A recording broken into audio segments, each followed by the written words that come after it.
আসসালামু আলাইকুম। আমি শিমু বলছি গাইবান্ধা থেকে। কাছের দূরে যে যেখান থেকে আমার এই ভিডিওটি দেখতেছেন সবাইকে স্বাগতম জানাচ্ছি। কেমন আছেন আপনারা সবাই? আলহামদুলিল্লাহ, আল্লাহ তাআলার অশেষ রহমতে আমরা সবাই ভালো আছি। আজকে বিকাল থেকে ভিডিওটা শুরু করলাম। তো আমি আমাদের বাগানে গিয়েছি, যাওয়ার পর লাউ গাছ থেকে কিছু লাউ শাক ছিঁড়বো। তো সেগুলো ছিঁড়বো তো আপনাদের সাথে শেয়ার করলাম। তো ভিডিও শুরুতে বলতেছি, আমার ভিডিওটি না কেটে না টেনে সম্পূর্ণ ভিডিওটি দেখতে থাকবেন। আর অবশ্যই একটি সুন্দর কমেন্ট করবেন, সাথে লাইক দিতে ভুলবেন না।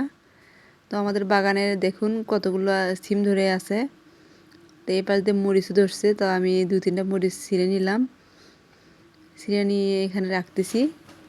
একটা গাছে শুধু মরিচ ধরছে, আর কোনো গাছে ধরে নাই। তো আমাদের বাগানে অনেক কিছু সবজির গাছ আছে। আমি বাগানে একটি লাউ শাক লাগাইছিলাম, তো লাউ শাকটা বড় হয়ে গেছে, এখন পর্যন্ত লাউ ধরে নাই। তো ভাবলাম যে একটু লাউ শাক ছিঁড়ে নিয়ে যাই।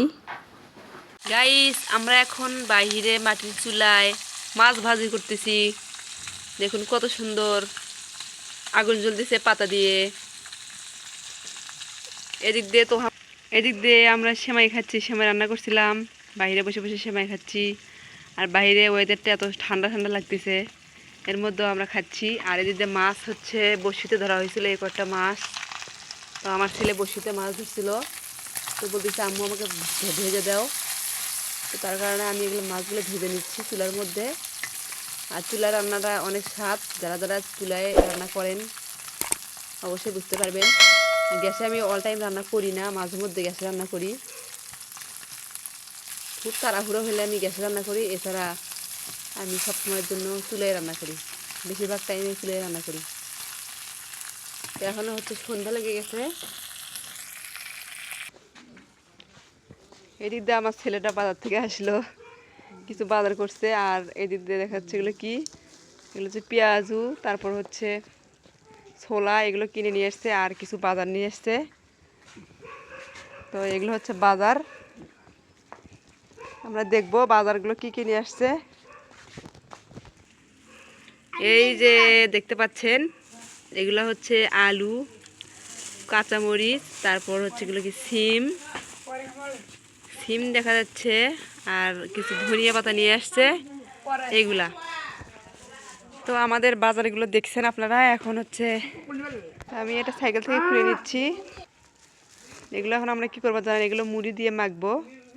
মাখার পর আমরা এখন এগুলো সন্ধ্যার সময় নাস্তা করে নিব। ভিডিওটি না টেনে সম্পূর্ণ দেখতে থাকুন। তো এখন আমি সব কাজ শেষ করার পর আসলাম সন্ধ্যার নাস্তা বানাতে। তো এখানে আমি হচ্ছে পেঁয়াজ, মরিচ, ধনিয়া পাতা, তারপর চানাচুর, ছোলা, বাদাম আর হচ্ছে কিছু পেঁয়াজু দিয়ে একদম মেখে নিচ্ছি। এরপর এগুলো মেখে নেওয়া হয়ে গেলে আমি এখানে এখন তেল দিব। তো তেল দেওয়ার পর এর মধ্যে আমি মুড়ি দিব। তো ভিডিওটি কেমন লাগলো অবশ্যই আমাকে একটি সুন্দর কমেন্ট করবেন। আর আমি ইউটিউবে নতুন, সবাই আমাকে সাপোর্ট করবেন, সামনের দিকে এগিয়ে নিয়ে যাবেন।